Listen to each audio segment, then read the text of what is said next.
जहां जहां टकराव और असंतोष ने अपनी जड़ें जमाई हैं, वहीं वहीं आतंकवाद ने न जाने कितनी मासूम जिंदगियां छीनी हैं। ऐसी जिंदगियां जो वैसे ही जीने की जद्दोजहद में लगी हैं, ऐसी जिंदगियां जो अपने अंजाम तक नहीं पहुंच पाती, ऐसी जिंदगियां जो अपने दुख तकलीफों से निजात नहीं पाती, ऐसी जिंदगियां जिन्हें आखिर तक अपनी पहचान भी नहीं मिल पाती।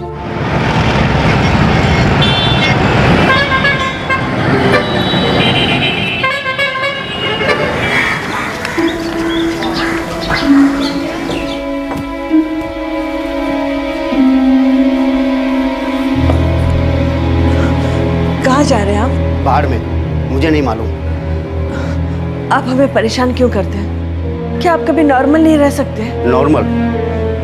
और तुम्हारे साथ दिमाग खराब हो गया मेरा यहाँ पे रह के। बापूजी, आप बाकी परेशानी क्यों नहीं समझते? मेरी तकलीफ का किसी को पता भी है? शांति थी जीवा दियो मने।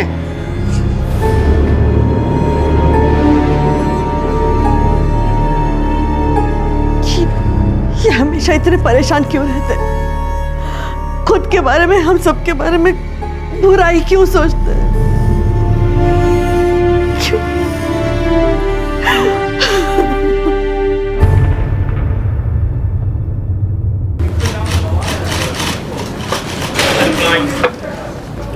सर 1 हफ्ता हो गया लेकिन अभी तक बापूजी आए नहीं है। जी, वो बहुत परेशान रहते थे। मनीषा बहन, ये कोई नई बात नहीं है। आपके पति हर 6 महीने में ऐसा करते हैं और 9 साल से करते आ रहे हैं। परेशान होते हैं, कहीं चले जाते हैं, फिर कुछ टाइम बाद वापस आ जाते हैं और फिर कहीं चले जाते हैं। और आप है कि हर बार कंप्लेन करने आ जाती है। देखिए मनीषा बहन, आप ही बताइए हम क्या करें? उनके लिए स्पेशल डिपार्टमेंट खोल लें। देखिए घर जाइए, इंतजार कीजिए, आपको भी पता है कि वो वापस आ जाएंगे।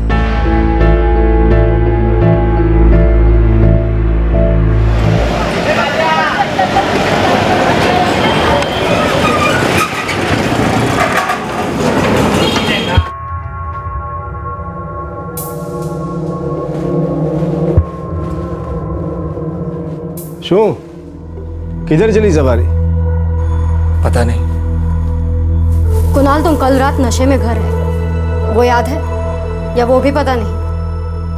अभी मैं नशे में नहीं था, थोड़ा सा चक्कर आ रहा था बस। 40 पार कर गए हो तुम, 42 के हो गए हो। अभी कहीं कर भाई, कब तक यूं ही जिंदगी जाया करते रहोगे?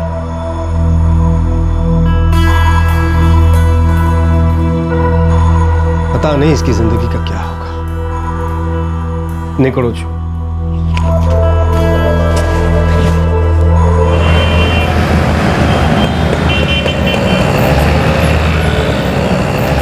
चिराग बेटा, रेडी है? हाँ। चलो अमिता, निकल रहा हूँ मैं। अरे रुको रुको, टिफिन तो लेते जाओ। अरे जल्दी, लेट हो रहा है मुझे। अरे आई बाबा, आप लोग भी ना लीजिए, ये आपका टिफिन और ये तुम्हारा। चलो चलो। अरे सुनो, वो कड़िया को बोलना भूलना मत कि संडे को आना है। अरे बोल दूंगा पापा, याद है मुझे। बाय मामा। Bye bye. वेला आओ जो। 3 परिवार, 3 लोग, राजेंद्र वोरा, कुणाल भट्ट और किशोर भगत। इन तीनों का आपस में कोई नाता नहीं था, लेकिन जुलाई 2008 में इन तीनों के तार आपस में जुड़ने वाले थे। बापू जहाँ जहाँ जा सकते थे वो सब जगह बात करके देख लिया, लेकिन वो कहीं नहीं मिले। अब मैं क्या करूं? 5 महीने हो गए, भगवान जाने वो कहाँ होंगे, क्या खा रहे होंगे, कैसे जी रहे होंगे, कौन उनका ख्याल रख रहा होगा। देखना बापूजी जल्दी घर वापस आ जाएंगे। सब जगह घूम घूम के थक जाएंगे तो घर वापस आ जाएंगे बा। चलो मैं काम पे निकलता हूँ।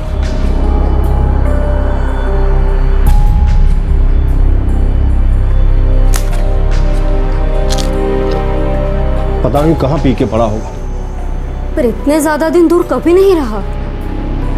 वो छोटा भाई है मेरा, बचपन से ध्यान रखता आया उसका। पता नहीं उसने अपने आप को ये क्या कर लिया, ऐसा कैसे बन गया वो, कुछ समझ में नहीं आता। बेटा टाइम मिलेगा तो पक्का लेके आऊंगा, ओके? नहीं पापा, मुझे आज ही चाहिए मेरा गेम। चिराग ऐसे जिद नहीं करते बेटा। मम्मा देखो ना पापा को, वो पिछले 1 महीने से बहाना बना रही, वो गेम ले आएंगे, पर अब तक नहीं मिला है मुझे मेरा गेम। बेटा आप जो गेम मांग रहे हो वो थोड़ी महंगी है, पर कोई बात नहीं, आज अगर टाइम मिला तो मैं पक्का लेके आऊंगा। प्रॉमिस? पक्का प्रॉमिस। पापा तो फिर मैं आपको फोन करूंगी आज दिलाने के लिए। चौक्कस करना बेटे। अमिता जाओ छुआ। बाय पापा। बाय। आओ जो।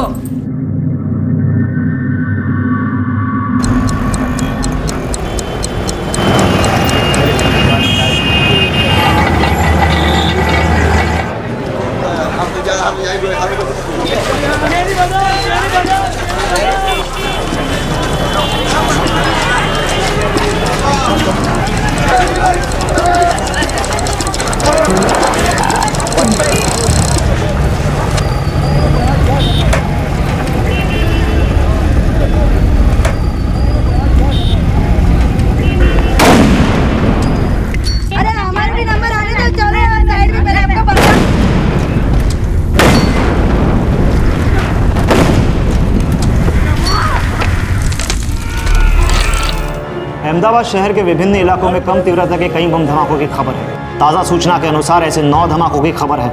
ये संख्या बढ़ भी सकती है। विस्फोट के सभी इलाकों की घेराबंदी कर दी गई है। आशंका जताई जा रही है कि ऐसे और भी विस्फोट हो सकते हैं। हमारे वहाँ मौजूद संवाददाता के अनुसार अब तक इन धमाकों में 12 लोग अपनी जान गंवा चुके हैं। ये आंकड़े ऊपर भी जा सकते हैं।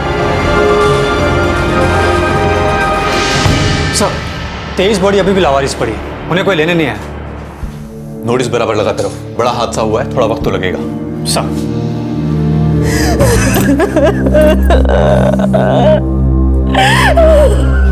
बस इतनी बॉडी हमारे पास है जिनकी पहचान अभी बाकी है। वो उस दिन हाटकेश्वर की तरफ गए थे। मैंने बहुत फोन लगाए लेकिन कोई जवाब नहीं मिला। देखिए धमाके में बहुत सी चीजों के टुकड़े टुकड़े हो गए हैं। जांच अभी चल रही है। जैसे हमें कोई फोन मिलता है हम आपको खबर करेंगे।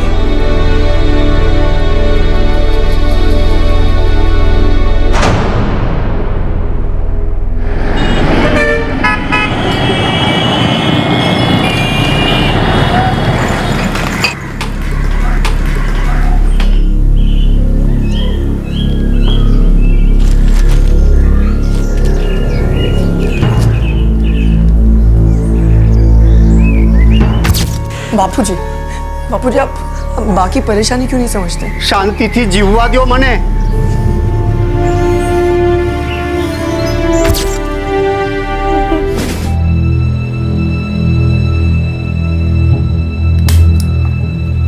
मैंने उनके मेडिकल कंडीशंस के बारे में सब कुछ लिख दिया है और जो भी ज़रूरी पेपर्स थे सारे अटैच कर दिए हैं। तुम्हें वहाँ पर और एक फॉर्म भरना होगा, ठीक है?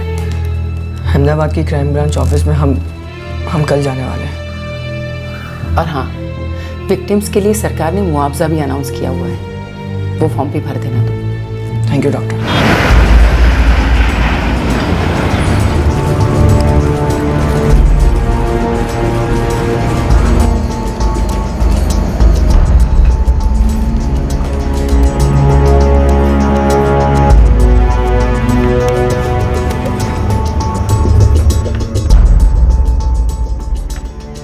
क्या वो काफी टाइम से गायब थे?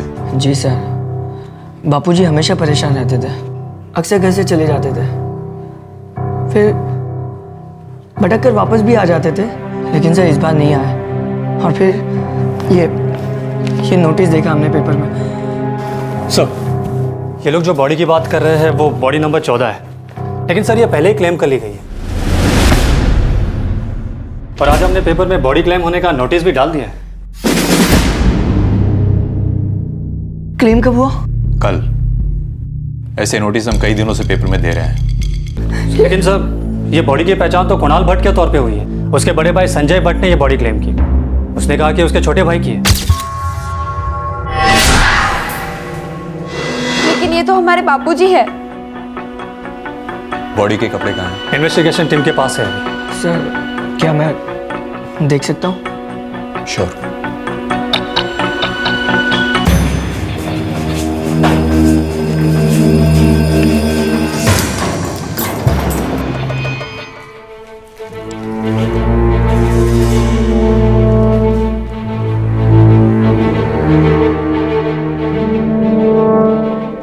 सर पेपर में तो लिखा था शर्ट का कलर पीला या क्रीम है। जब बॉडी आई थी तब कलर का पता चल रहा था, बाद में खून स्प्रेड हो गया।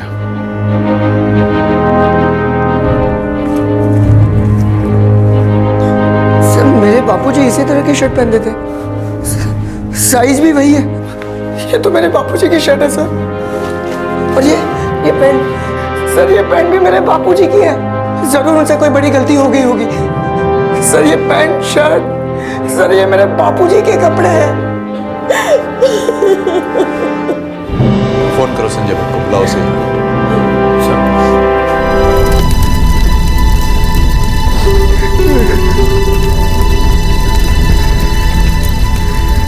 संजय, क्राइम ब्रांच से फोन है तुम्हारे लिए। हेलो।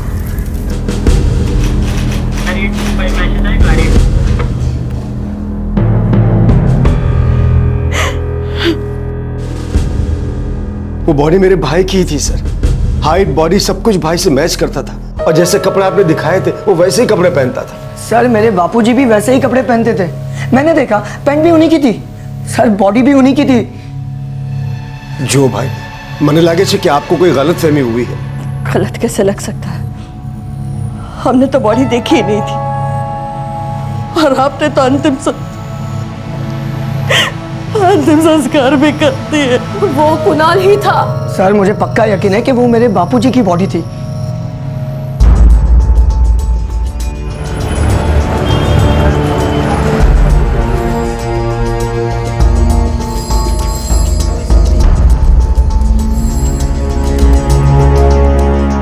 सर मैं 100% श्योर हूं कि वो मेरे बापूजी की बॉडी थी।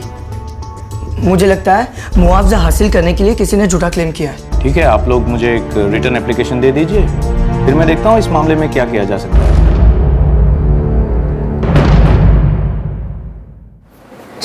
सर संजय भट्ट जिसने बॉडी क्लेम की है अपने भाई की फोटो लेकर आया था। हाइट बॉडी प्रिसाइजली मैच कर रही थी। सर अगर ये लोग एक दिन भी पहले आते तो शायद हम कुछ कर पाते। अब तो बॉडी का अंतिम संस्कार भी हो चुका है।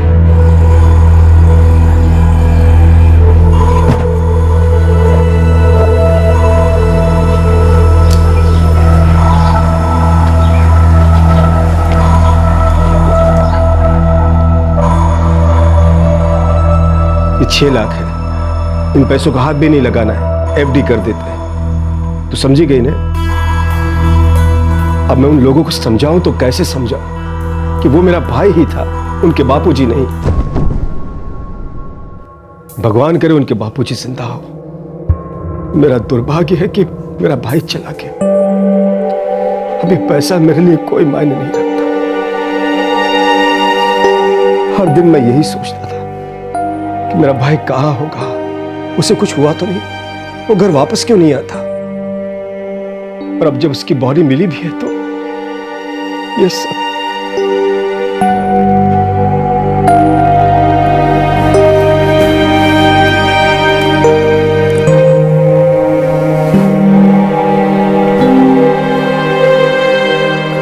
बा कुछ तो खा लो।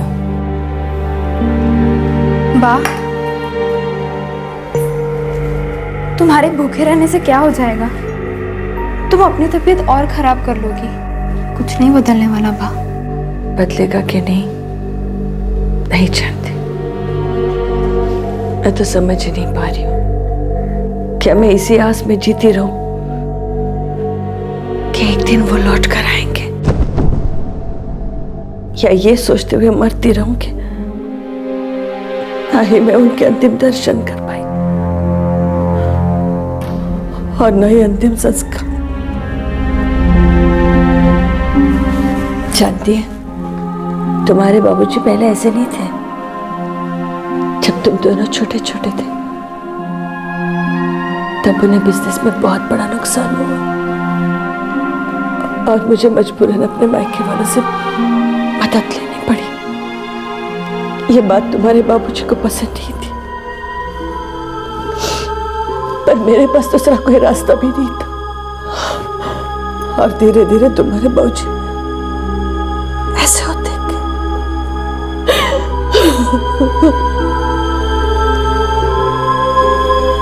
उस दिन मुझे पापा को मनाने के लिए परेशान नहीं करना चाहिए था।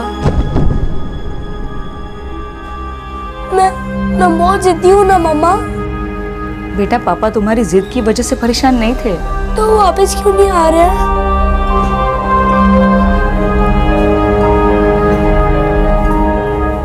बता रही बेटा,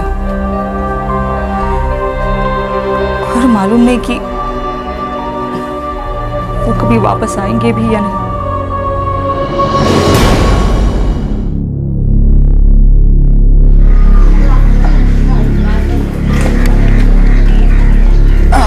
अब बराबर पानी दो।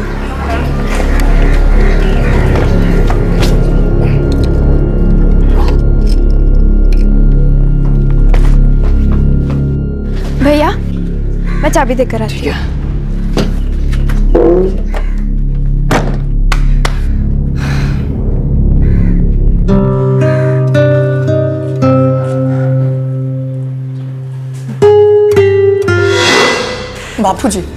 बापूजी आप बाकी परेशानी क्यों नहीं समझते? मेरी तकलीफ का किसी को पता भी है? शांति थी जीवा दियो मने।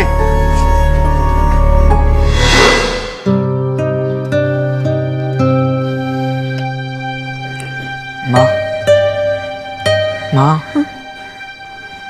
चले? अगर तुम्हारे बापूजी आ गए तो? माँ बापूजी कभी नहीं आएंगे। हाँ, सारी पिछली बातों को भुलाकर हमें आगे बढ़ना होगा। हाँ?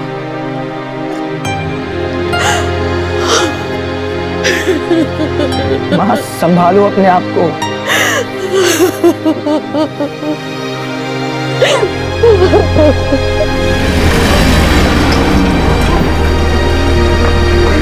दो परिवार धीरे धीरे अपनों को खोने के गम से उबरने में लगे थे, पर एक परिवार अपने एक सदस्य के इस तरह चले जाने के सच को मान ही नहीं पा रहा था। दूसरा परिवार बेहद परेशान था क्योंकि उनके सदस्य का शव तो कोई और ही ले गया था। धमाके जिन्होंने इन परिवारों को तोड़कर रख दिया था, उसके ठीक 4 साल बाद जो हुआ उसने फिर से दहला कर रख दिया।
कुणाल कुछ बोलोगे भी? इतने दिनों कहां थे तुम?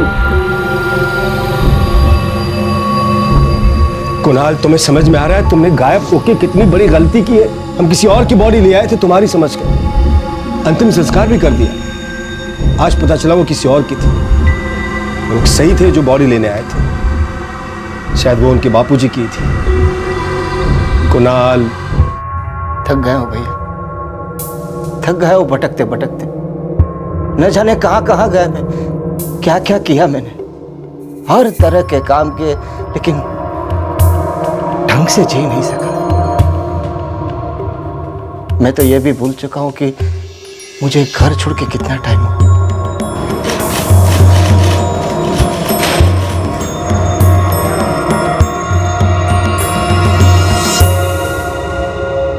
सर हमने पैसों का हाथ भी नहीं लगाया, ये इंटरेस्ट मिलाकर है सर। कहाँ चला गया था आपका भाई? कई जगह भटकता रहा सर, कल ही वापस आया है। उससे बहुत बड़ी गलती हो गई, बहुत बुरा लग रहा है मुझे। उत्तम, फाइल चेक करो, उस वोरा परिवार का कोई नंबर हो, एड्रेस हो तो उसे बुलाओ। सर उनका नंबर तो काम नहीं कर रहा है, पर उनके देहगाम का एड्रेस जरूर है। खबर तो पहुंचानी होगी।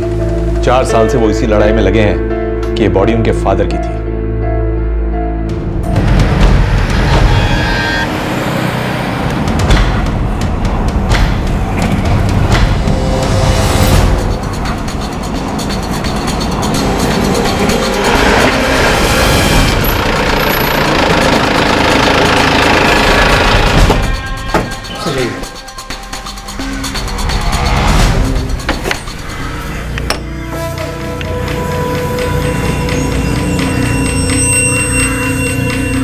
1 साल हुआ। मनीषा बिन तो अपने बच्चे राजेश और श्वेता को लेकर चली गई। सुना राजेश ने अहमदाबाद में अपनी दुकान खोली है। कुछ पता आपको अहमदाबाद में किस जगह? नहीं मालूम। क्या आप किसी को जानती हैं, कोई रिश्तेदार जानकार जो हमें उन तक पहुंचा दे? वो भी नहीं मालूम। जब से वो लोग गए हैं कोई बातचीत नहीं हुई है। ऐसा करो, पेपर में नोटिस दो, शायद वो खुद ही आ जाए। Okay sir.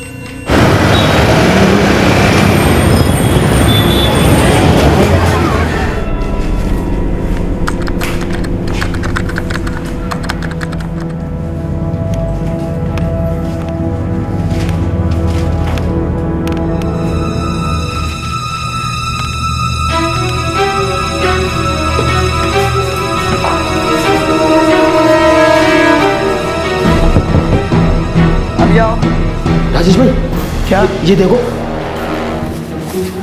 ये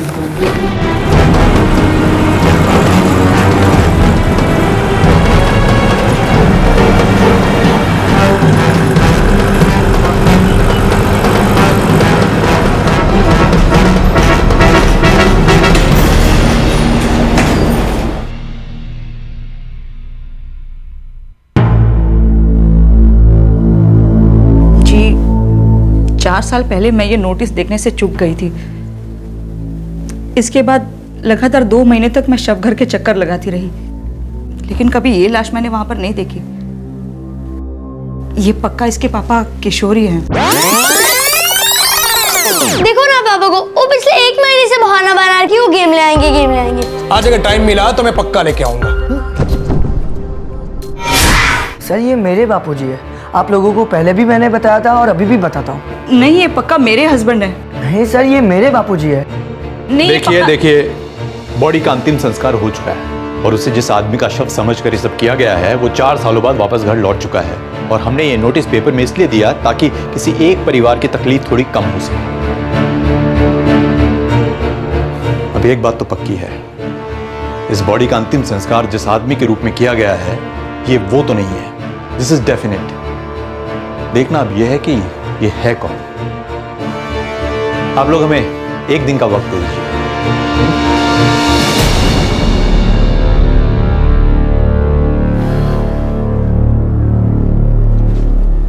बॉडी किसकी है ये तय करने से पहले ठीक से पक्का करना होगा। इस बार कुणाल भट्ट की आदत थी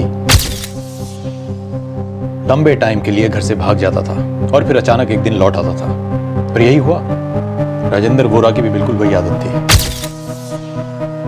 बीच बीच में घर छोड़कर भाग जाता था और वापस लौट आता था। कहीं ऐसा ना हो हम फिर से एक बार गलती कर बैठे और राजेंद्र वोरा लौट आए और यही सब हमें वापस करना पड़ जाए। सर धमाकों का सारा सामान मजिस्ट्रेट की कस्टडी में है। क्या फिर से कपड़े मंगवाए और दोनों परिवार वालों से चेक करवाए? हम एक बार ये करवा के देख चुके हैं, कपड़े जिस हाल में हैं कोई फायदा नहीं होगा। सर मजिस्ट्रेट से हम डीएनए टेस्ट की रिक्वेस्ट करते हैं। क्यों ना कपड़ों पे लगे खून और परिवार के खून के नमूनों को मैच करवाया जाए? यही करवाना सही रहेगा।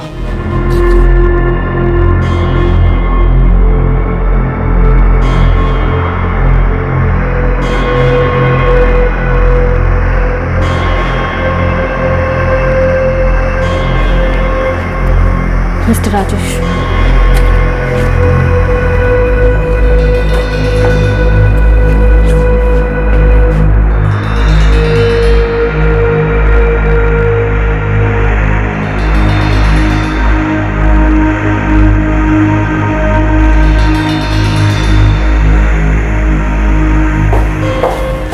चिराग,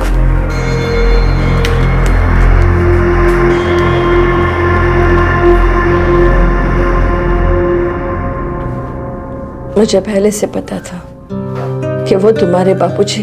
इस बार पक्का पता चल जाएगा। चल भी गया तो क्या फर्क पड़ेगा। हाँ, ये होगा कि मैं हर रोज उनका इंतजार करना बंद कर दूंगी। हर रोज मेरी आंखें दरवाजे पे लगी रहती है, हर वक्त मेरे कानों में दरवाजे की घंटी बजती है। ऐसा लगता है जैसे अभी वो आएंगे, दरवाजा बजाएंगे और मैं दौड़ के दरवाजा खोलूंगी। वो अंदर आएंगे, मेरे सामने बैठेंगे और मुझसे ढेर सारी बातें करते।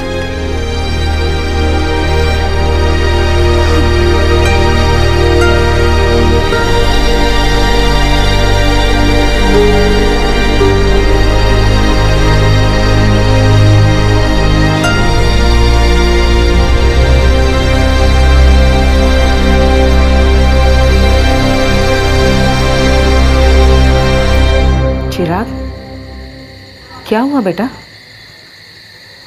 सुबह से क्यों चुप हो? मम्मी, ये बॉडी पापा की नहीं होनी चाहिए। क्यों बेटा? मैं तो यही सोच रहा हूँ कि पापा एक दिन वापस आ जाएंगे।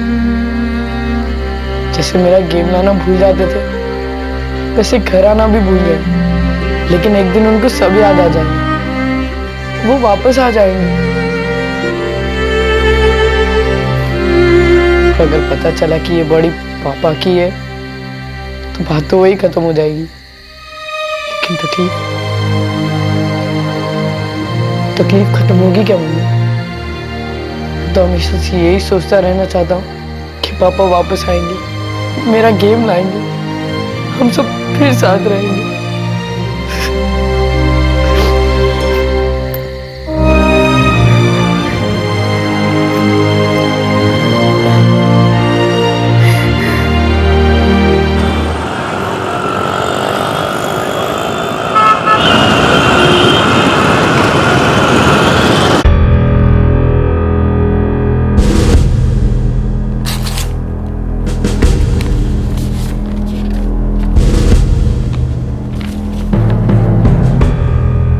डीएनए रिपोर्ट के मुताबिक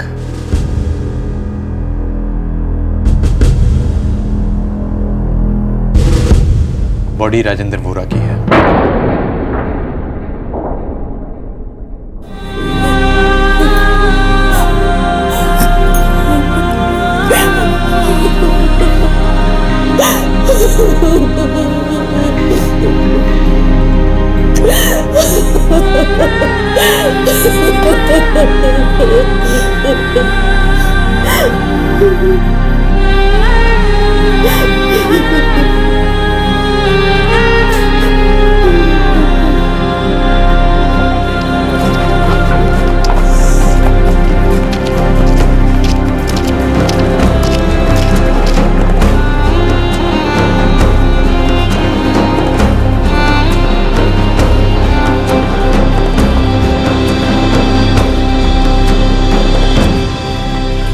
एक गुमशुदा पिता और पति के परिवार को आखिर उसके अंजाम का पता चला, लेकिन दूसरे परिवार को तो इस बात का अंदाजा भी नहीं है कि आखिर उसके मुखिया के साथ क्या हुआ।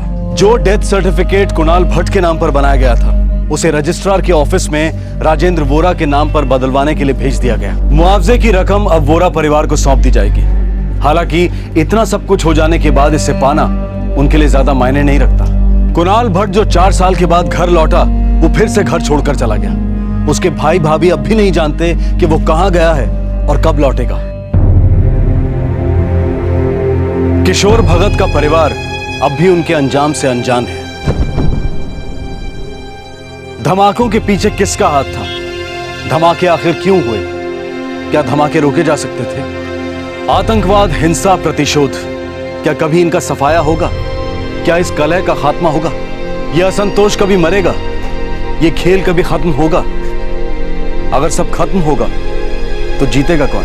हमारे आज के एपिसोड की दूसरी कहानी।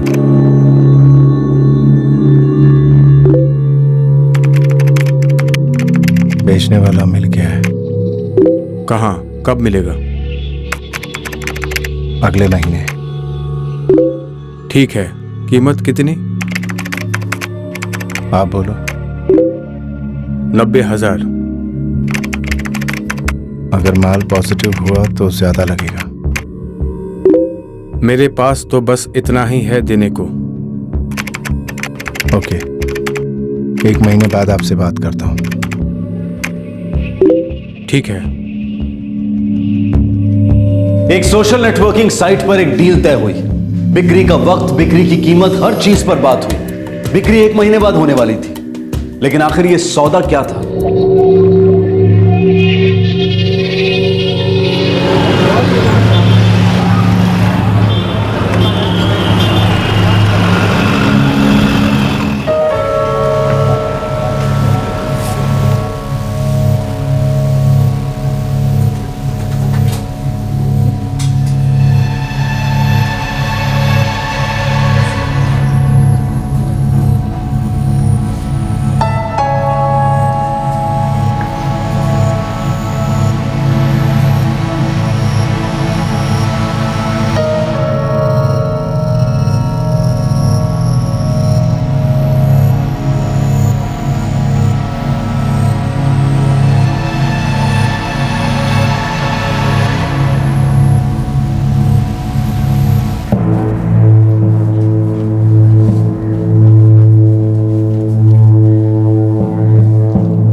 मुझे बच्चे को ले जाना पड़ेगा, इसकी सांसें नहीं चल रही हैं।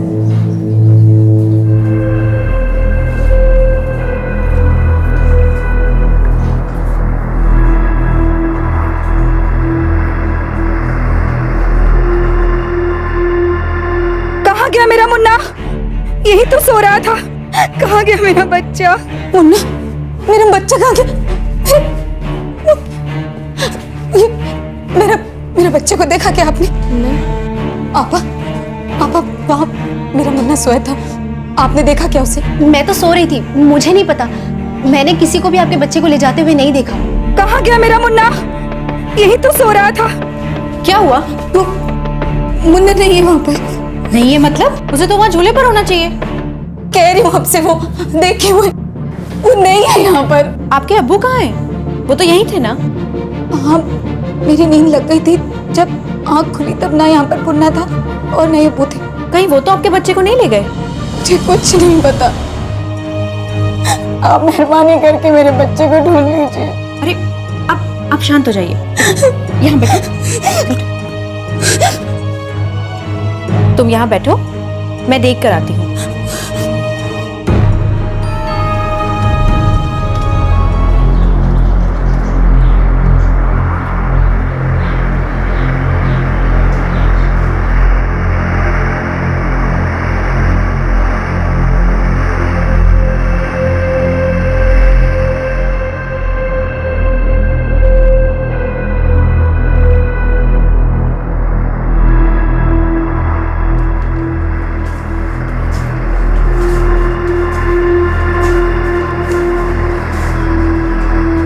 अरे कहाँ चले गए थे आप? आपकी बेटी कब से परेशान हो रही है? अब्बू अब्बू अब्बू, मुन्ना कहाँ है?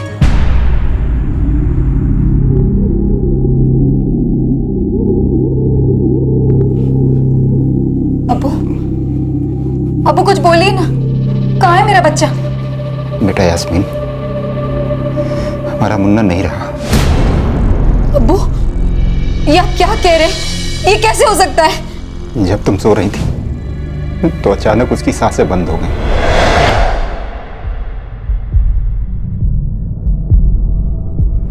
मुन्ना, मुन्ना, मुन्ना, मुन्ना, उठ ना, उठ। इसको बेटा उठ जा। मैंने नर्स को बहुत ढूंढा, नर्स नहीं मिली तो फिर मैंने मधुमिता को बुलाया।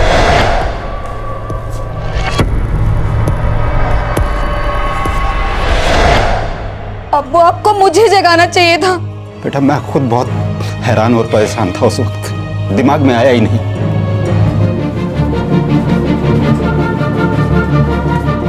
क्या हुआ? कहाँ है बच्चा? आप बताओ। हमारा मुन्ना अब इस दुनिया में नहीं रहा। क्या? आपसे किसने कहा कि आपका मुन्ना इस दुनिया में नहीं रहा? कहाँ है वो? मधुमिता उसे ऑक्सीजन देने के लिए ले गई थी, फिर उसने कहा कि हमारा बच्चा नहीं रहा। ले कहाँ गई वो?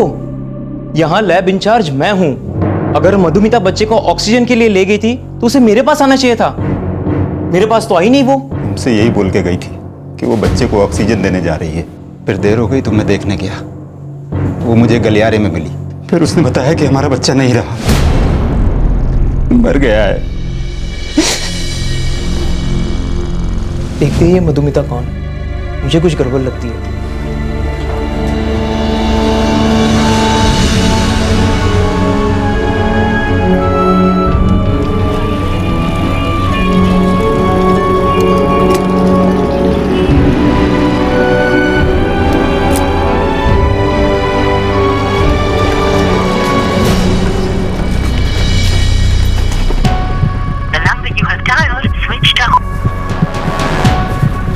मधुमिता पूरे अस्पताल में कहीं नहीं मिल रही है। उसका फोन भी बंद आ रहा है। हमें मनदीप मैडम को बताना चाहिए। चलो बताते हैं।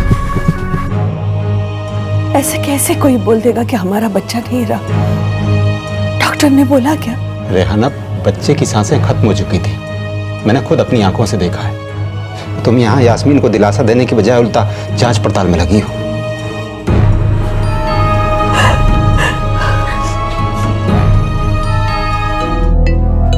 नर्स मधुमिता, ये हमारे क्लिनिक की नर्स तो नहीं है? जी नहीं मैडम, वो तो उसी फैमिली के साथ आई थी। दरअसल वो कोई नर्स नहीं, एक आया है जो न्यूबॉर्न बच्चों और प्रेग्नेंट औरतों की मालिश करती है। ये तो बहुत ही गंभीर मामला है, हमें इस मामले से दूर रहना चाहिए, वरना इससे हमारी क्लिनिक की साख पर धब्बा लगेगा। और वैसे भी ये उनका आपस का मामला है, वो औरत उन्हीं के साथ आई थी और लगता है बच्चा भी वही ले गई हो। पर हमें इससे क्या, ये उनका आपस का मामला है, वो आपस में निपटे। चुप हो जा मेरी बच्ची, चुप हो जा। कैसे चुप हो जाओ अम्मी? कैसे चले जाने दो अपने बच्चे को? अगर मुन्ना को कोई भी दिक्कत थी तो अब्बू को मुझे जगाना चाहिए था।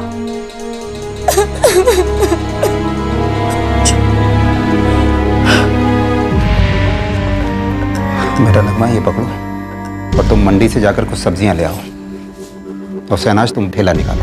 आज मैं और तुम्हारी अम्मी काम पर नहीं आ पाएंगे, इसलिए सारा काम तुम दोनों को ही संभालना होगा। पर अब्बू कैसे जाऊं? यास्मीन आपा बहुत परेशान है यहाँ पर। बेटा तुम उसकी फिक्र मत करो, उसे मैं संभाल लूंगा। तुम दोनों बस काम अच्छे से संभालना।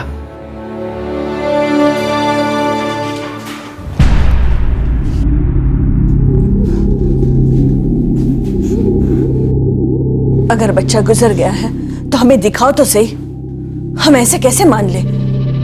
मधुमिता ने कह दिया कि बच्चा गुजर गया है और लेकर चली गई, और अब फोन भी नहीं उठा रही। लेकिन अब मरे बच्चे का करेंगे क्या? अब्बू, वो मेरा बच्चा था, 9 महीने रखा है मैंने उसे पेट में, ऐसे कैसे जाने दूं उसे? मैं जानता हूं बेटा, लेकिन तू ही बता, तकदीर को कैसे बदल सकते हैं? अब मधुमिता बच्चे को लेकर दूसरी क्लिनिक गई थी कि शायद कुछ हो जाए, हमारा बच्चा बच जाए, लेकिन हमारा मुन्ना नहीं बचा।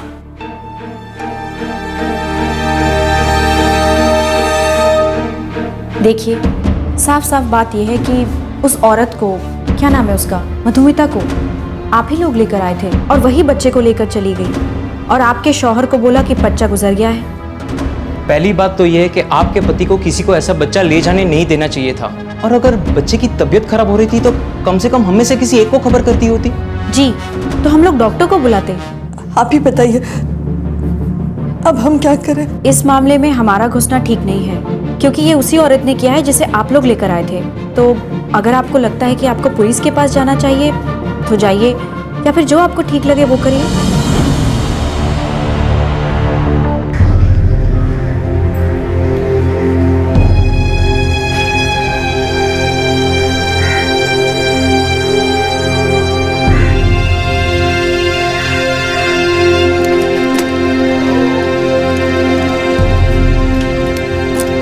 एक किराए की निजी नर्स बच्चे को मरा घोषित कर देती है और बच्चा गायब हो जाता है। जो हुआ, बच्चे का नाना उसे मानने को तैयार था और साथ ही साथ परिवार को भी हालात से समझौता करने के लिए मजबूर कर रहा था। हर बात शक पैदा करने वाली थी।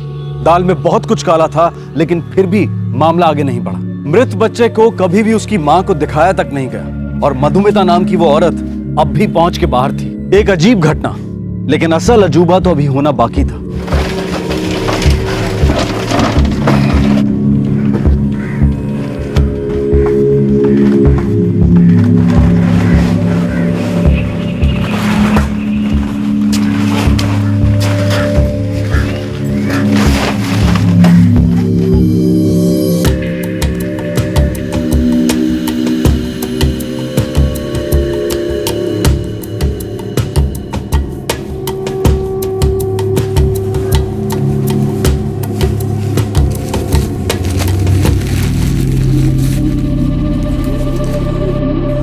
यास्मीन, ये रख लो, तुम्हारे काम आएंगे, और अपना अच्छे से ख्याल रखना।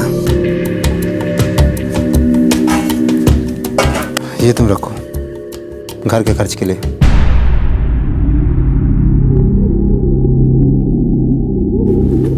इतने पैसे? इतने पैसे कहाँ से आए? किसी दोस्त को थोड़ा थोड़ा करके उधार दिए थे, उसने एक साथ चुका दिए। मैं किसी काम से बाहर जा रहा हूँ, आने में 2-3 दिन लग जाएंगे। और यास्मीन का अच्छे से ख्याल रखना।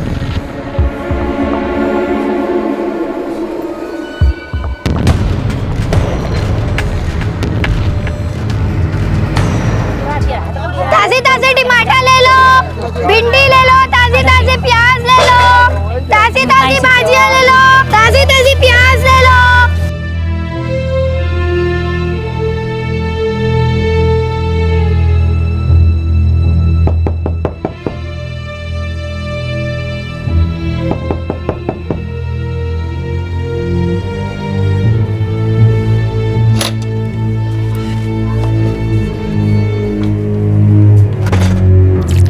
अम्मी, बोल बेटा। एक बात कहनी थी। अम्मी, मुझे लगता है कि अब्बू झूठ बोल रहे हैं। मेरा बच्चा ऐसे अचानक नहीं मर सकता अम्मी। अम्मी, मेरे बच्चे के साथ क्या हुआ क्या नहीं हुआ, ये सोच सोच कर पागल हो जाऊंगी अम्मी। मैं नहीं जी सकती ऐसे। तो तू क्या करना चाहती है? मुझे सच जानना है अम्मी। तू जानती है तेरे अब्बू कभी सच नहीं बोलेंगे। काश तेरा शौहर तेरे साथ होता। अम्मी, तुम जानती हो अच्छी तरह कि वो कभी नहीं आएगा मेरे पास। अब हम क्या कर सकते हैं बता। हम पुलिस के पास जा सकते हैं अम्मी। अम्मी, मेरा बच्चा ऐसे नहीं जा सकता मुझे छोड़कर। वो बिल्कुल सही सलामत था जब मैं सोई थी।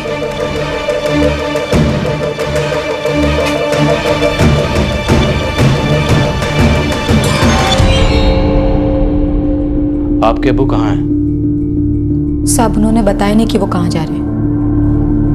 और साहब, वो दोस्त को पैसा उधार देने की बात जो कह रहे हैं ना, वो झूठ लगती है हमें। हम तो इतने गरीब हैं कि हमारे पास पेट भर खाना खाने तक के लिए पैसे कम पड़ते हैं, तो किसी को पैसा उधार देने की बात तो बहुत दूर की है। तो आपको लगता है कि बच्चा गायब होने के पीछे आपके अब्बू का हाथ है? सिर्फ एक वही है जो जानते हैं कि आखिर हुआ क्या है। ये मधुमिता कौन है? आप लोग सब्जी का ठेला लगाते हैं तो ये प्राइवेट नर्स कहाँ से रख पाए? जी, हमने नहीं उसे यहाँ बुलाया था। जब यास्मीन अपने शौहर का घर छोड़ के हमारे यहाँ आई थी, तब इसके अब्बू ने उसे यहाँ बुलाया था। वो कभी कभी इसकी मालिश भी कर लिया करती थी। और हाँ साहब, वो मेरी डिलीवरी के टाइम पे भी वहाँ थी। पल्ला, अस्पताल में जाकर जरा इस मधुमिता के बारे में पता करो। पक्का अब इस गड़बड़ में शामिल है, पता लगाओ। सर, आपके शौहर का कोई फोन नंबर है? जी सर, 444 78 76 78। इस कंप्लेंट के बारे में आप अपने शौहर को मत बताइएगा, वरना वापस नहीं आएंगे।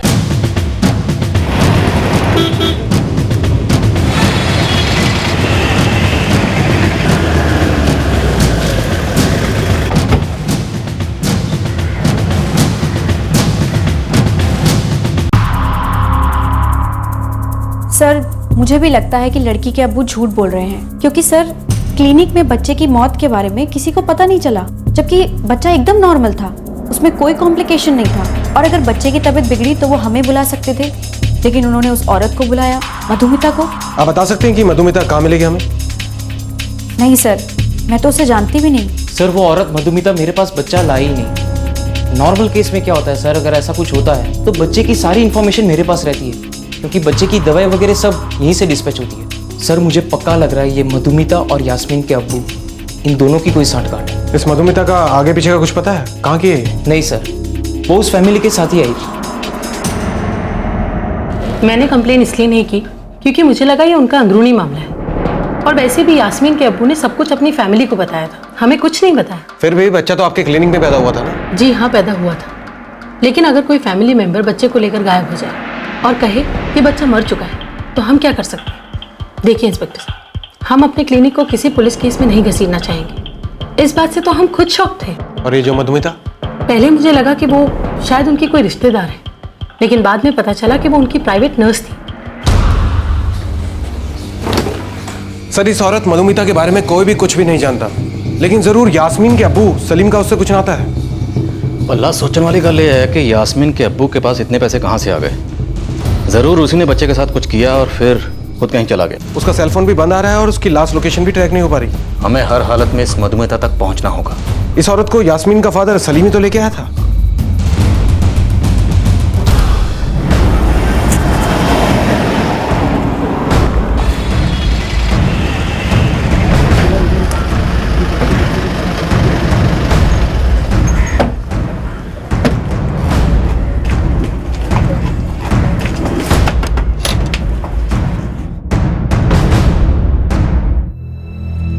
जी, मेरी बेटी सहारनपुर से अपने शौहर के यहाँ से 7 महीने पहले आई थी। तब ये 2 महीने पेट से थी। आपका घर वाला सलीम इस मधुमिता को लेकर कब आया था यहाँ पे? साहब, अब्बू मधुमिता को कुछ 4 महीने पहले लेकर आए थे यहाँ पर। मुझे लगा कि वो मेरी फिक्र करते हैं, ख्याल रखते हैं मेरा।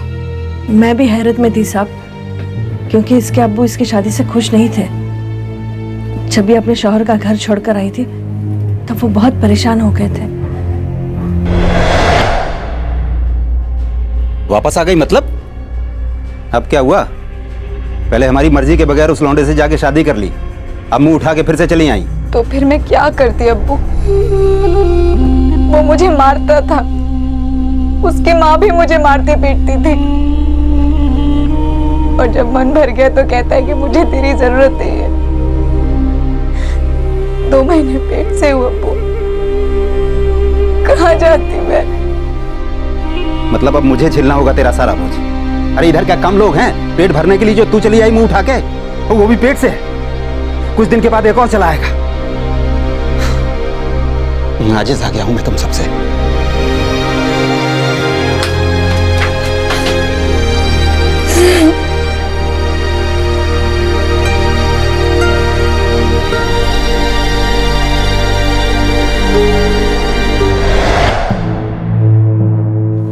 आप दोनों में से किसी को नहीं पता कि मधुमिता कहां से आई थी? नहीं साहब।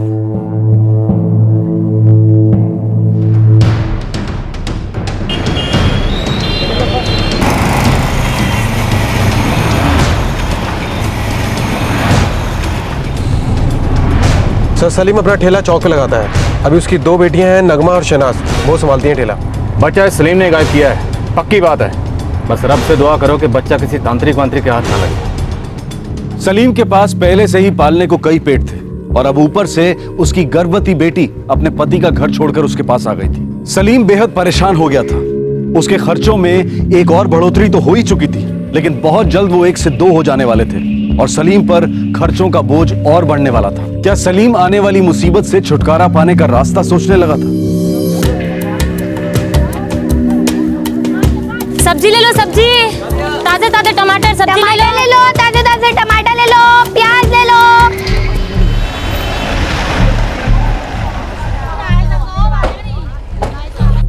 सर, वो है सलीम का ठेला और वो 2 उसकी दूसरी बेटियां।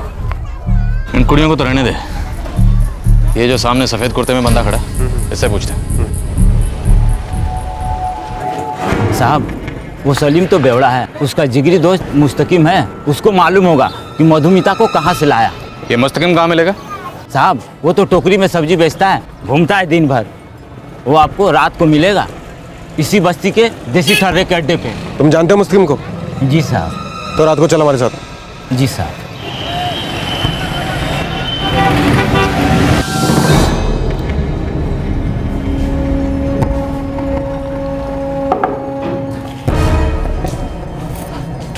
वो रहा साहब। मुस्तकिन। हाँ, आप कौन? मधुमिता कौन है?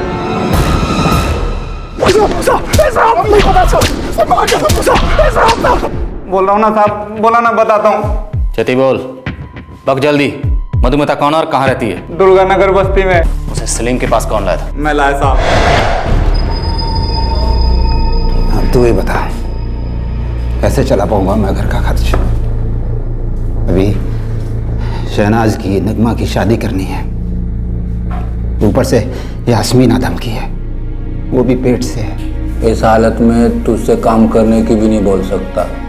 अभी तो मैं झेल लूंगा, कल को बच्चा आएगा तब क्या? आज की दुनिया में बच्चे पालना कोई हंसी खेल है क्या? या अल्लाह, ऊपर वाला कोई ऐसा आदमी मेरे पास भेज दे यार, जो मेरी सारी तकलीफें अपने सर ले ले। बच्चा आ जाएगा तो तुझे भी मुसीबत, यास्मीन को मुसीबत। साला खुद का पेट तो ठीक से भरता नहीं, एक बच्चे का और भरो। मेरी मान, बच्चा दे दे किसी को। यार कैसे दे दूँ, किसको दे दूँ बच्चा यार? एक औरत है जिसे मैं जानता हूँ, प्राइवेट नर्स है, ऐसी हालत में बड़े काम की चीज़ है। लेकिन बच्चे का वो करती क्या है? और मुझे नहीं मालूम, लेकिन ऐसे नामुराद बच्चों के बदले पैसे भी देती है।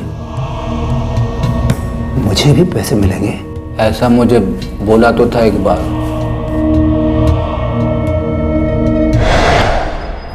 तो तू है वो बिचौलिया जिसने सलीम और मधुमिता को मिलवाया? क्या करती है मधुमिता बच्चों के साथ? मालूम नहीं साहब।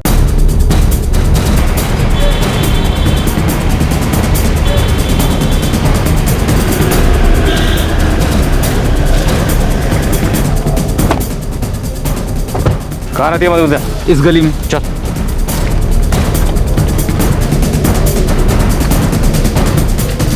ये घर है साहब। समझो।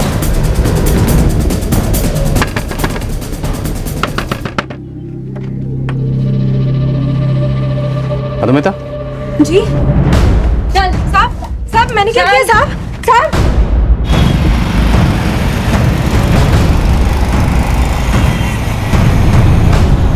मुझे कुछ नहीं मालूम साहब, बच्चा मर चुका था। कोई गल नहीं, थाने तो पहुंच तू एक बार, अपने आप सब मालूम हो जाएगा तुझे।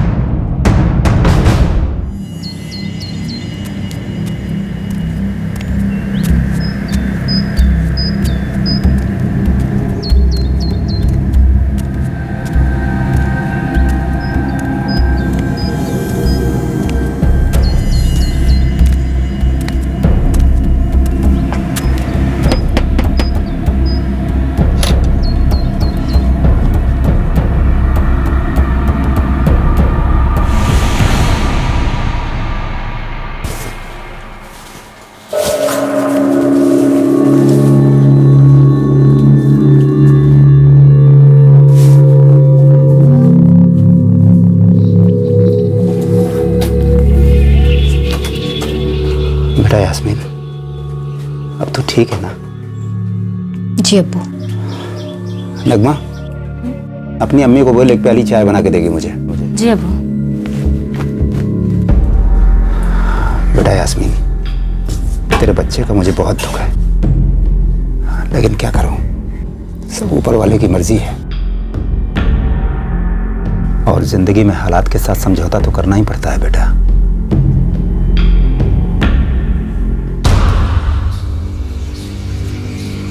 मधुमिता सच सच बोल, बच्चा कहाँ है? बोल। इस कांस्टेबल को तुम्हारे ऊपर छोड़ दिया ना, तुम्हारी हड्डी पसली एक कर देगी। बोल बच्चा कहाँ है? नहीं बोलेगी? अंजोत, हड्डी पसली तोड़ दे इसकी। कुछ बोलना भी चाहे ना तो रुकना मत, सवेर तक पढ़ दे इसको, कुछ नहीं सुनना मुझे। साहब, साहब मैं सब कुछ सच सच बोलती हूँ साहब, साहब मैं बोलती हूँ ना।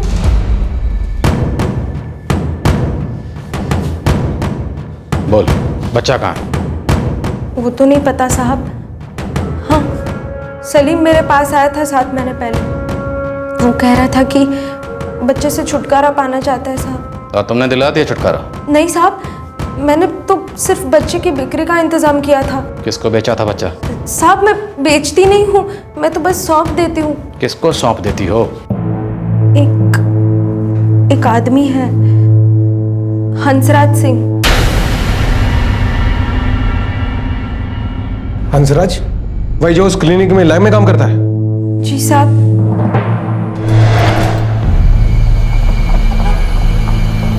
तीन महीने की पेट से है वो। बच्चे की माँ को पता है कि उसका बाप बच्चा बेचना चाह रहा है? मुझे नहीं लगता। फिर तो हमें कुछ प्लानिंग करनी पड़ेगी। मेरे पास पार्टी भी तैयार है।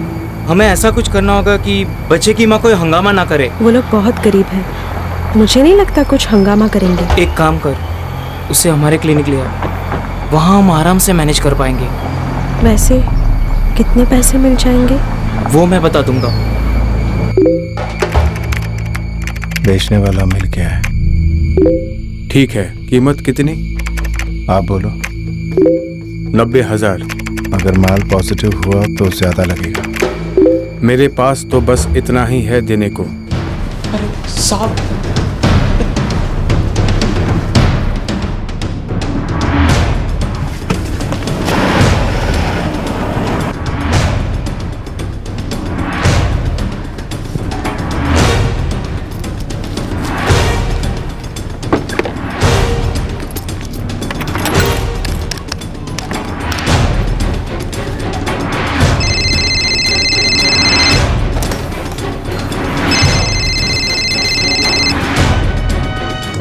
हेलो।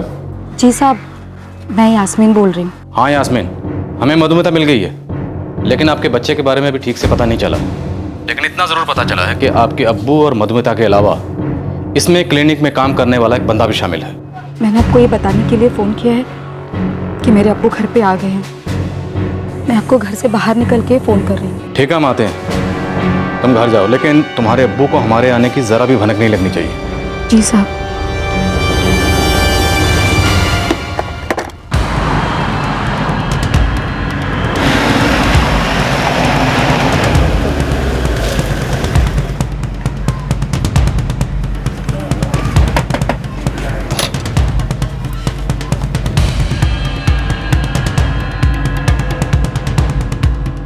साहब क्या हुआ साहब? चल जेल के प्रोटेक्ट ला। साहब इन लोगों ने कुछ गलत बताया आपको साहब? चल चल, बंदे का पता बनाता हूं तुझे। चल लेके साहब आप मेरी बात तो सुनो साहब। साहब बात क्या हुई है साहब? साहब हुआ क्या है? अरे साहब बात तो बताइए। बात थाने चल, सब बताता हूं तुझे। आजा। साहब 1 मिनट मेरी बात तो सुनिए पूरी।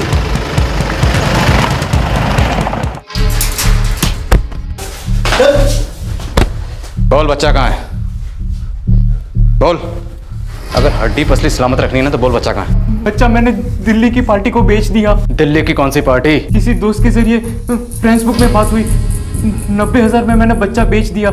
40,000 मैंने सलीम को दिया और 20,000 मैंने मधुमिता को दिया। चल उठ, बता कौन है तेरा फ्रेंड? सेवा अपन कर जरा इनकी।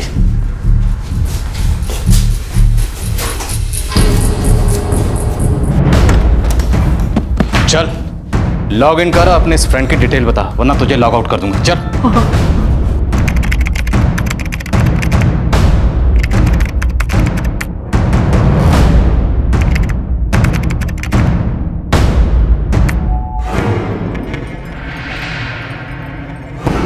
साहब ये है गौरव कालरा। कौन है ये? साहब मैं गौरव का 1.5 साल पहले दोस्त बना। उसने मुझसे कहा कि वो लोग बच्चा कंसीव नहीं कर पा रहे हैं, इसलिए वो बच्चा गोद लेना चाहते हैं। बच्चे को गोद लेने की प्रोसीजर बहुत ही लंबी है, तो उसने मुझसे कहा कि क्या तुम मेरी हेल्प कर सकते हो, क्योंकि मैं मैटरनिटी होम में काम करता हूँ। और तुमने कहा पुत्रवती भवा और बच्चे का इंतजाम करवा दिया। साहब वो मधुमिता ने मुझसे कहा कि यास्मीन का परिवार बच्चा नहीं चाहता है, क्योंकि वो लोग बहुत ही गरीब है। तो मैंने सोचा क्यों ना इस परिवार की मदद की जाए, उनकी सुनी गोद भी भर जाएगी और बच्चे को अच्छा भविष्य भी मिल जाएगा। बच्चा बेचने का काम करता है और बातें संत महात्मा जैसी करता है। 444578987। सर ये रहा गौरव का नंबर। यही नंबर है? हाँ हाँ साहब यही नंबर है। मैंने इसी नंबर पे उसे फ़ोन किया था और फिर हम मिले थे। गौरव कल बच्चा मेरे हाथ में होगा। लड़का है या लड़की है? लड़का। पिक्चर भेजो मुझे। लेकिन बच्चे की कीमत होगी 1 लाख। हंसराज मैंने पहले भी बोला है कि मैं 90 से ऊपर अफोर्ड नहीं कर सकता, समझा करो यार। ठीक है, लेकिन बच्चा तुम्हें यहाँ अमृतसर आके ले जाना होगा। ठीक है, पिक्चर भेजो मुझे, मैं परसों आता हूँ। गौरव कालरा, बिजनेसमैन, और बच्चे के दिए सिर्फ 90,000। हाँ हाँ साहब बस इतना ही। सच सच बोल, कितने में बेचा? साहब मुझे नहीं पता, मैं कभी गौरव को मिलने दिल्ली नहीं गया था, वो खुद यहाँ आया था बच्चा लेने। क्या पुलिस को गौरव के पास बच्चा मिला? एक सोशल नेटवर्किंग साइट पर हुई बिक्री, एक बच्चे की 90,000 रुपए में बिक्री हुई। क्या बच्चा गौरव को मिला और वही इस जंजीर की आखिरी कड़ी थी, या फिर आगे भी कोई और कड़ी थी?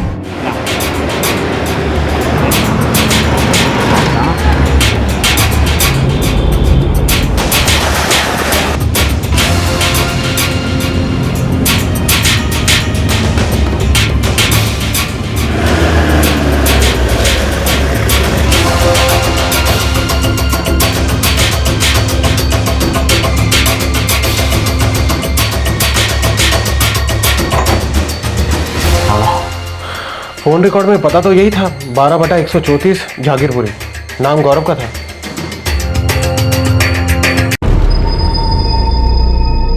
हाँ जी सर, गौरव कॉलर अपनी वाइफ के साथ यही रहता है। आपने उनके पास कोई छोटा बच्चा देखा है? अभी 1 हफ्ते पहले उन्होंने एक बच्चा गोद लिया है।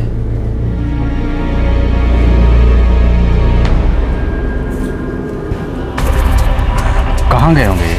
मुझे लगता है किसी डॉक्टर के पास गए होंगे। कल रात गौरव बता रहा था कि बच्चे की तबीयत बहुत खराब है। हमें गौरव से बड़ा जरूरी काम था, आप बता सकते हैं कौन से डॉक्टर के पास गए होंगे ये? वो जरूर चाइल्ड स्पेशलिस्ट अविनाश शर्मा के क्लिनिक पे गए होंगे। कहाँ है उनका क्लिनिक? यही नुक्कड़ पे ही है।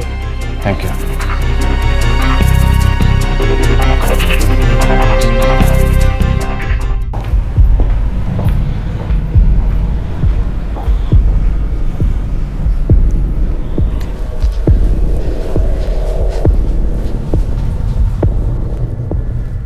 गौरव Anita ji? PI Sanjeev Mehra, Amritsar police station से। बोलिए सर। ये जो बच्चा आपके पास है चोरी का है, चुराया गया इसे। सर लेकिन हमने तो इसे अडॉप्ट किया है सर। पूरी कहानी मालूम है हमें। 90,000 में खरीदा तुमने इसे। हंसराज और मधुमिता नाम की जनानी ने इसे अमृतसर के मैटरनिटी होम से चुराया था। चलिए बच्चा मुझे दीजिए। नहीं, ये मेरा बच्चा है, 1 हफ्ते से मेरे पास है। सर प्लीज मुझे इससे दूर मत कीजिए। ओ मैडम, जो आग चोरी का बात समझ में नहीं आ रही आपको? बच्चे की मां को बताया गया कि बच्चा गुजर गया। इस बच्चे का नाना भी शामिल है इसकी बिक्री में। इसकी मां को तो ये भी नहीं पता कि उसका बच्चा मरा नहीं बल्कि बेच दिया गया। दीजिए बच्चा।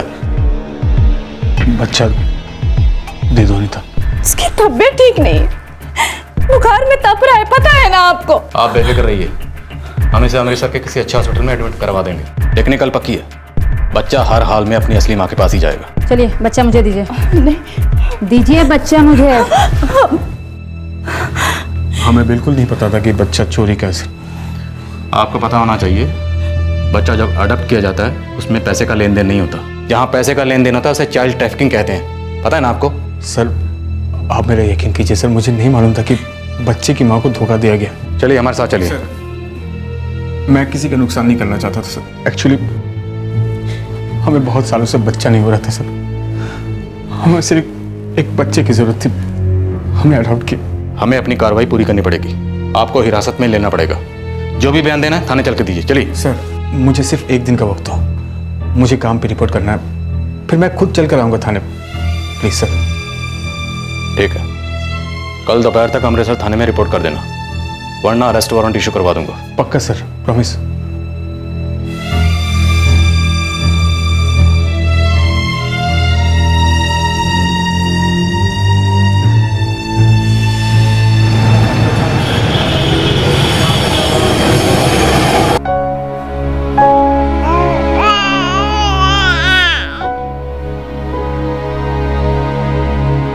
देखिए चिंता की कोई बात नहीं है, बच्चे को हल्का सा बुखार है बस।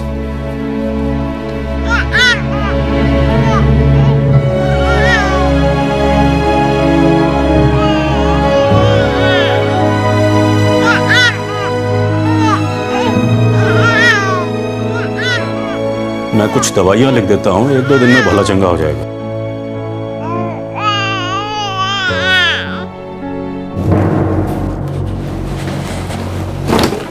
सर उस गौरव का फोन बंद आ रहा है सर। फिर लोग कहते हैं कि पुलिस वाले किसी पर भरोसा नहीं करते। अब भरोसा करके गलती कर ली ना। उसका पड़ोसी दिनेश, जिसे हम कल शाम को मिले थे, उसका कहना है कि गौरव और उसकी पत्नी घर छोड़ के चले गए। उसे ट्रैक करो, उसकी कहानी पर शक है मुझे। सर वो एक मामूली सा बस ड्राइवर है। पहली बात तो ये कि 90,000 में बच्चा खरीदना उसके औकात से बाहर है, और दूसरा कि वो अपने स्टेटस में बिजनेसमैन लिखा है। कुछ ना कुछ गड़बड़ जरूर है। बच्चे को कुछ हुआ होगा, मतलब बच्चा बीमार हुआ होगा, और बच्चे को जहां पहुंचाना था उसे वहां पहुंचाने में देर हुई होगी और कड़ी टूट गई। ओए खड़ा खड़ा खड़ा खड़ा हो। और कौन कौन शामिल है? कौन कौन है इस गिरोह में? कोई गिरोह नहीं है साहब, मेरी गौरव से दोस्ती फ्रेंड्स बुक में हुई थी। चांस की बात है, उसे बच्चा चाहिए था। हाँ। सच बोल, बोल आगे। सच कहता हूँ साहब, मैं गौरव को ज्यादा नहीं जानता। मेरी सिर्फ उससे एक ही बार मुलाकात हुई थी साहब। उसने मुझसे कहा कि उसे अपने लिए एक बच्चा चाहिए। अब वो आगे क्या करने वाला था ये मुझे नहीं मालूम है। ये ऐसे नहीं मानेगा, इसे थाने की दवाई पिलाओ। साहब एक मिनट, मुझे एक बात कहनी है साहब। बोलो। मैं सच कहता हूँ, मेरा किसी गिरोह से कोई लेना देना नहीं है। मैं तो सब्जी का ठेला लगाने वाला एक गरीब आदमी हूँ साहब। मैं तो बच्चे को ठीक से खिला भी नहीं सकता था, इसलिए सोचा कि किसी को दे दूँ तो शायद उसकी आने वाली ज़िंदगी बेहतर हो जाए। सब सिर्फ 40,000 रुपये मिले। आप चाहे तो वो भी रख लो, लेकिन मुझे इस मुसीबत से बचा लो साहब। शर्म करो सलीम मियां, पहले अपने नाते को बेचा, अब मुझे खरीदना चाहते हो? साहब मेरी क्या औकात है जो खरीदूं और बेचूं? गरीब आदमी की किस्मत ही फूटी होती है साहब। मजबूरी का मारा इंसान जो ना करे सो कम है। आपने मुन्ने को उस आदमी की पकड़ से तो वापस निकाल लिया, लेकिन क्या गरीबी की पकड़ से निकाल पाओगे जिसमें वो पैदा हुआ? सलीम मियां, अगर बच्चे की परवरिश नहीं कर सकते इसका मतलब ये नहीं कि बच्चा बेच दो। इस गौरव की तलाश जारी रखो, छोड़ना मत उसे। मामला उतना सीधा नहीं है जितना दिख रहा है। इस पूरे मामले के पीछे किसी बड़े रैकेट का हाथ हो सकता है। सर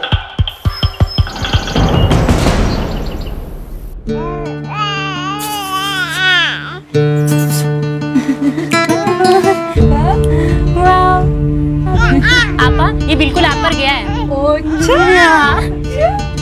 सुनो, मैं कोठी जा रही हूँ काम पे, ठीक है? और तुम दोनों आधे घंटे में ठेला लेके जाना है, भूलना मत। चले जाएंगे अम्मी। मेरा बच्चा, मुन्ने के साथ खेलते खेलते ये मत भूलना कि काम पे भी जाना है। चलती हूँ। जी अम्मी।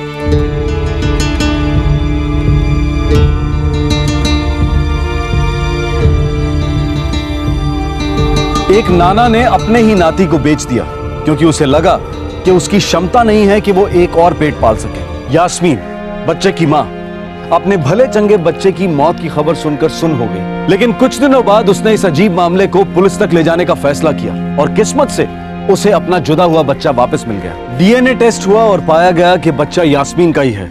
ये घटना कितनी चौंकाने वाली है, कितनी अजीब है, इसका ख्याल ही मन में घृणा का भाव पैदा करता है। बच्चे खरीदे और बेचे जाते हैं, ये एक सच्चाई है। चाइल्ड ट्रैफिकिंग एक हकीकत है और ये अपराध हो रहा है। कुछ लोग गोद लेने की कानूनी प्रक्रिया से बचना चाहते हैं। उन्हें लगता है कि पैसे दो, बच्चा लो, ये एक आसान काम है। कुछ लोग ऐसा इसलिए करते हैं क्योंकि वो एक बड़े रैकेट का हिस्सा है जो बच्चों से भीख और बाल मजदूरी करवाता है।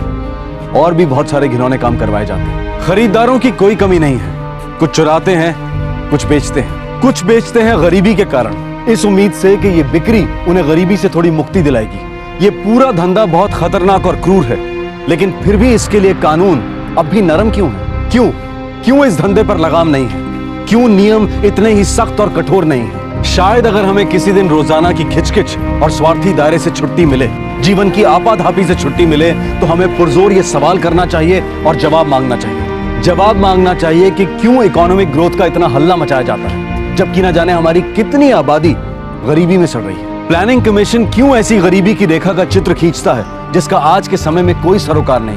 गरीबी और हाशिए में पड़े लोगों के लिए इतनी सारी योजनाएं बनाने के बाद भी इनकी तादाद में कमी क्यों नहीं होती? क्यों हम इतनी एजुकेशन, इतने मॉडर्नाइजेशन, इतनी सो कॉल्ड ग्रोथ के बाद भी गरीबी को अब तक किस्मत, भाग्य और कर्म से जोड़ देते हैं? क्यों हम हर वीकेंड मॉल में हजारों रुपए खर्च करते समय जरा भी नहीं सोचते हैं और रुपए 2 रुपए के लिए सब्जी वाले से झिकझिक करते हैं? क्यों एक सब्जी वाले, फेरी वाले को एक प्लेटफॉर्म नहीं दिया जा सकता जहां वो तरक्की कर सके? बड़ी बड़ी इंडस्ट्रीज को तो हम बेल आउट पैकेज देते रहते हैं। क्यों अमीर और संपन्न लोगों को बैंकरप्ट घोषित करने पर सारी सहायता दी जाती है, जबकि गरीब जिसे असल में मदद की जरूरत है उसे उसके ही हाल पर छोड़ दिया जाता है? शायद जिस दिन हम अपनी पूरी ताकत के साथ ही सवाल करेंगे तो शायद हमें कोई जवाब मिल जाए। आपसे फिर मुलाकात होगी क्राइम पेट्रोल दस्तक में एक और नए केस के साथ। इस तरह के और भी एपिसोड देखने के लिए हमारे चैनल को सब्सक्राइब करें और बेल आइकन दबाना ना भूलें।